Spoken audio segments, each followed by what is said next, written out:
વલસાડ જિલ્લામાં ખાડા રાજ કરોડો રૂપિયાના ખર્ચે બનાવેલા રોડ રસ્તાની હાલત થઈ છે બિસ્માર। ત્યારે વલસાડના ધારાસભ્ય ભરત પટેલે મંત્રી નીતિનભાઈ ગડકરીને કરી રજૂઆત। પત્રમાં વહેલી તકે રસ્તાઓ રિપેરિંગ કરવાની માંગ કરી છે। અધિકારીઓએ પોતાની જવાબદારી સમજી અને કાર્ય કરવું જોઈએ। ભરત પટેલ હલકી ગુણવત્તાનું નહીં પરંતુ સારી ગુણવત્તાનું મટીરીયલ વાપરવામાં આવે તેવું અધિકારીને સૂચન પણ કરવામાં આવ્યું હતું।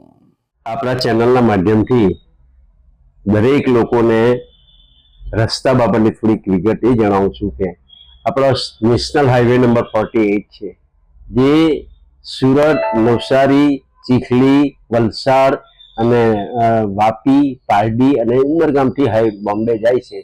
એ હાઈવેની પર એટલા બધા રસ્તા ખરાબ થઈ ગયા છે, ખૂબ ખાડા પડી ગયા છે, મોટા મોટા ખાડા પડી ગયા છે।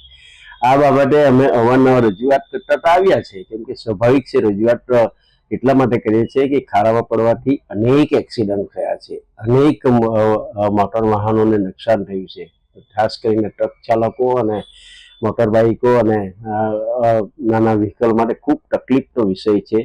એટલે આ બાબતે સાંસદશ્રી, લોકસભા સાંસદશ્રીએ રાત્રે પણ વિઝિટ મારીને જે તે હાઈવે ઓથોરિટીના ઓફિસરને બોલાવીને સૂચના આપી છે। પણ મારું મંતવ્ય એ છે કે આ એક ફક્ત ખાડા પૂરવાથી અમે ત્યાં મેટલને મોરમ નાખી દેવાનું કંઈક એટલાથી કામ પૂર્ણ નથી થતું, પણ આ એવું મટીરિયલ વાપરવું જોઈએ કે જેથી કરીને ખાડામાં પૂરે તે કોન્ક્રીટ થઈ જાય અને ચોમાસામાં પણ એ પાછું નીકળવું જોઈએ નહીં।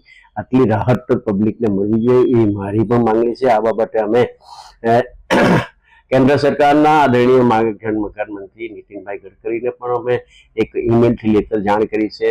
આપણા ગુજરાતના મુખ્યમંત્રી સીએમ સાહેબને પણ જાણ કરી છે અને એની એ જાણ બધી ગણદેવીના ધારાસભ્ય નરેશભાઈ, ધરમપુરના ધારાસભ્ય અરવિંદભાઈ, જીતુભાઈ ઉમરગામ ધારાસભ્ય, રમણભાઈ પાટકર ઉમરગામ ધારાસભ્ય હું સહિત બધાએ જ આપણે ગડકરી સાહેબને આ બાબતે ઈમેલથી બધાએ લેખિતમાં જાણ કરી છે કે હાઈવે તાત્કાલિક રિપેર કરવો જરૂરી છે।